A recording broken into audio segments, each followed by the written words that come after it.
Recently, I got to play Fragile Reflection early ahead of its full release. Now you may recall, I covered the demo for this game in a recent video, and after contacting the game's developers Spectra Team, they provided me with an early access copy of the game to review for you all. So getting into it, Fragile Reflection is an indie survival horror game set in Japan in the fictional town of Nanku Furaku. This game harbours a lot of inspiration from big titles in the subgenre, such as Silent Hill 2 and classic Resident Evil games, but with its own twist. The game features a psychological story that's going to leave players wanting to know what happened next, which is paired with some beautiful locations that we can explore, along with some great atmosphere and a killer soundtrack. There is also a variety of nightmarish monsters for us to fight through.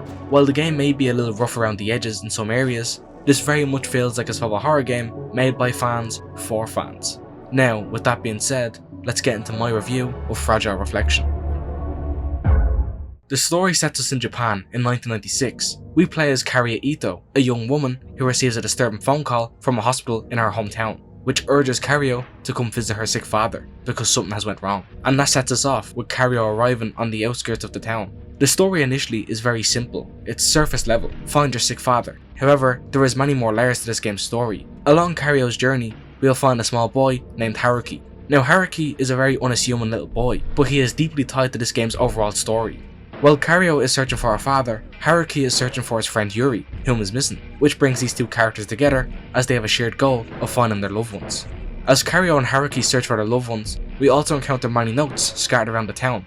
A common location mentioned in these notes is the abandoned coal mines of the village. The closure of these mines led to the decline of the village overall and its people, but also these notes detail the workers of the mine and how heavily they suffered due to their working conditions. It also kind of gives an in-universe reason for the village to be abandoned upon our arrival, and I like that. Initially in the game's demo and in my prior videos, I stated that I didn't find Kario a compelling or interesting character, and that changed with the game's full release. A demo of course can only show so much, and once I played past the game's first hour, the game's story overall became more intriguing. Kario grows as the course of the game goes on, with her character arc concluding at the end of the game when she learns a lesson about herself. She has this change of heart and change of character, which I'm not going to get into since I don't want to spoil this game's ending, but I found her rather compelling to play as. I also want to point out some specific sections in the game's story, so if you don't want to hear a little spoiler for about 2 or 3 hours into the game, skip to this time on screen. Right, for those who stayed and don't want some spoilers, there comes a part in the game where Kario must bang 3 gongs in order to align these stories of a large temple. While doing so, we hear conversations from the past between Kario's mother and father. We get to see how her dad's health started to decline, and how her mother felt like she was the cause of all this, causing her to leave them both.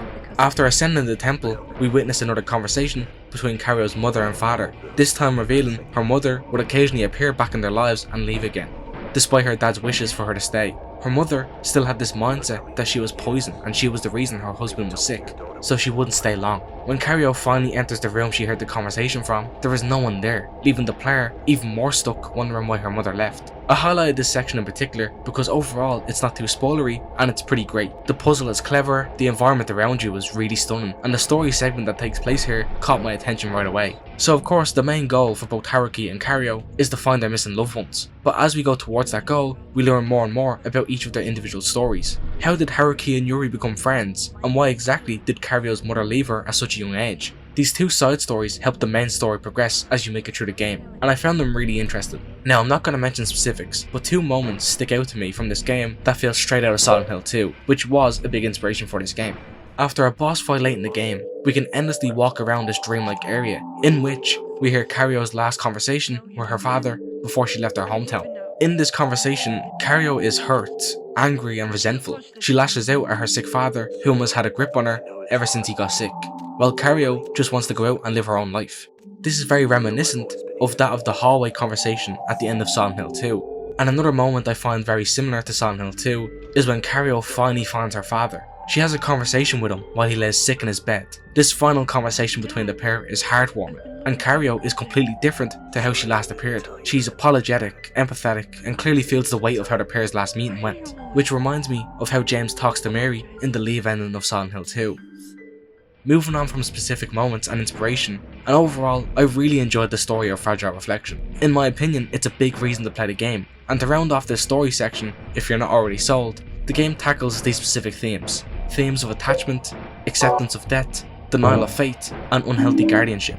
I didn't get too into detail about the game's story, and I didn't spoil any of the major twists, so that you can uncover those for yourself, as I feel like that's the best way to experience this story blind. Having a great story is one thing, but having a memorable setting to pair that story with is also crucial to a good survival horror game, and Fragile Reflection checks these boxes. There are many locations we can explore, with all of them relating to the game's story.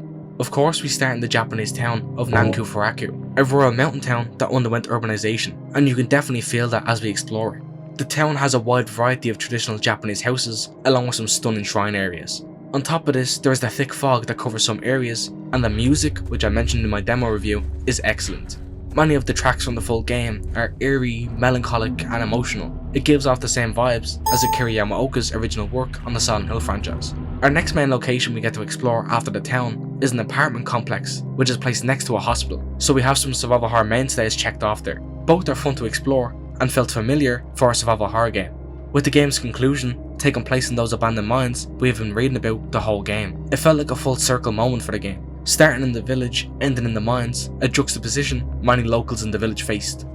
While I have mentioned that this game gives off big Silent Hill vibes, the game also features many save rooms for the players to save their progress and rest up in, and these feel straight out of a Resident Evil game. They all play that same calm melody, and when you hear that music start to play, you know you're safe. In general, the game's vibe very much reminded me of the original Silent Hill in regard to its atmosphere. Its story, while I was able to follow, at times is a little vague, and some sections of the game were very dreamlike, which is exactly how I would describe Silent Hill 1. But Fragile Reflection has its own spice of atmosphere. So far, you may have noticed the game's graphics and art style. The developers have went for this pixelated PS2 aesthetic, which I very much like. Character faces look like PNGs, but also don't. It's a weird mix I like. There was also this kinda hand-drawn pencil aesthetic in the game's UI and menus, which I really liked. As well as that, there was also a VHS filter to the game, but personally, I chose to disable it, but it's there if you want more stylistic flair.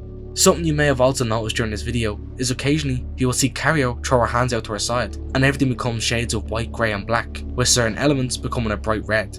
This is the reflection ability. You unlock this as a part of the game's story, and this is more so a gameplay feature, but this allows Cario to make nature and the environment around her go backwards in time, allowing us to complete puzzles or see past characters interact. But I wanted to mention it here, as the reflection ability's atmosphere is very different to the main game, and being able to on the fly swap an area and see its differences is very cool. Overall, Fragile Reflection has players explore very real familiar areas, a town, a hospital, an apartment complex, but in doing this, putting players in these familiar locations, it then messes with you even further when the game throws some otherworldly, unexplainable sights at you. The gameplay loop for Fragile Reflection is pretty typical for this subgenre for the most part. Players explore the environment around them, finding key items to help solve puzzles and progress. You can find a lot of the typical puzzle types you come to expect in a game like this, using keys to unlock doors, placing fuses into a fuse box and so on. Although there are some unique ones, like the gong puzzle I mentioned earlier. There is also some logic-based puzzles, seen in the likes of Silent Hill, which I personally am a fan of. While we explore these locations, players can also find notes that give more lore on the village of Nanku-Furaku and its people, even with notes related to Cario's own journey being found. Through these notes we can learn what happened to the village, from its decline with the closure of the mines, to the village politics, and I personally did enjoy reading every note as I came across them. Between these puzzles and notes, you will also have to face a variety of nightmarish creatures, all grotesque in design. They wear these creepy theatre-like masks, and some appear humanoid, while others are closer to that of spiders. And while I'm not going to show them all in this video, I was a big fan of the game's boss designs. To take on these creepy enemies, players can find a small arsenal of weapons to help Cario fight back. Your starting weapon, as you'd expect, is a melee weapon, specifically a Yanagi knife, which is traditionally used for slicing sashimi, but here we'll be using to slice up enemies. After the Yanagi, players come across a few firearms for Cario to use. Early in the game, we find a pistol for Cario to use. This is going to be your bread and butter throughout the whole game. While it's not the strongest gun in the game, combining this with the knife is a very effective way to fight enemies. Additionally, later in the game, Cario can find a pump action shotgun, and this thing is strong. It really packs a punch and is great at putting enemies down on the spot. And the final gun we can find, I'm not going to spoil, but it's a pretty powerful weapon. Now, where Fragile Reflection differs from most survival horror games is in its reflection ability. This ability allows Cario to see into her environment's past, allowing her to see stuff that isn't normally there, solve puzzles, or find out where to go next. It also gives her the ability to interact with characters' past selves, and this is a great way to push along the game's story, since it switches up the usual storytelling formats of notes and cutscenes. Now, in terms of gameplay overall, this is where my main criticisms lie. Melee combat is okay at best. It's pretty clunky and one-dimensional. You just click your mouse to attack and either run away after hitting the enemy or tank their damage. Firearm combat isn't any better. Hit registration is a little iffy, and sometimes you will just not hit enemies you definitely hit. There was moments, especially in the second boss fight, that I found rather frustrating. While it's serviceable, it's not great. But I do want to note this was made by a small indie team, and this is their first properly published game, so I can cut them some slack. It works most of the time and it's fine, but a bit of clunkiness and some bugs did annoy me a little. The other gameplay outside of this, exploration, puzzles and the reflection ability were fine and I faced no issues with them. With the gameplay mostly concluded, let's get into performance/bugs. Overall, the game ran fine. I never experienced any stutters or performance hiccups. I did, however, encounter a few bugs. For example, after watching a cutscene, for some reason, a second Cario model decided to appear, but after leaving the room and returning, she was gone. There was also some text issues with a note and an object I found, as well as some cutscenes going out of sync, with the game displaying Cario's name while Haruki would be talking or vice versa. There were also some other minor bugs, but the main bugs I just described to you, I informed the developers before released, so hopefully they got them fixed. There has also been 2 updates to the game as I'm writing this, and if any more bugs are present in the game, I'm sure they will get fixed. So overall, the game was fine, but some bugs and jank may be about. If you can look past the rough edges in combat, Fragile Reflection is absolutely worth playing for its story and atmosphere alone. It took me close to 5 hours to beat, and the game's pacing was fine. It didn't overstay its welcome, although there was this one section that felt like it was the end of the game when it wasn't. In terms of difficulty, I found it on the more difficult side of things. While I managed it fine, there were some sections where there was a lot of enemies and not a lot of bullets, but that's just par for the course with these games sometimes. It's also important to note that there is no difficulty select at the time, just the one way to experience the game, so keep that in mind.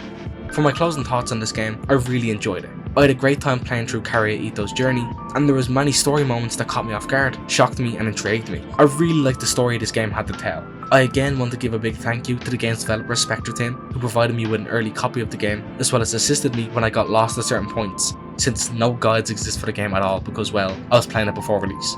This was my first time working with a developer like this. And on top of that, during the week, we hit 500 subscribers, which is amazing. I want to quickly thank you all, those who watch all my videos and comment and like them all. To those who just found me, thank you all for your support, seriously. Every bit of support, every bit of praise, it makes me so happy. And to work with a game's developer to play before release has made this YouTube thing feel a little more official, if you will. While I do still have a ways to go before YouTube can amount to anything other than being a hobby, I'm very grateful to everyone who supports me and my content. And I hope I will continue to make you all proud. And with that sappy note, this will conclude my video. So I hope you enjoyed this video and my review of Fragile Reflection. Let me know what did you think of Fragile Reflection, either from my review or if you've played it yourself. Let me know below. And with that, I'll end this video here. Once again, thank you so much to Spectra Team for all your help, and folks, I will see you in my next video. Peace.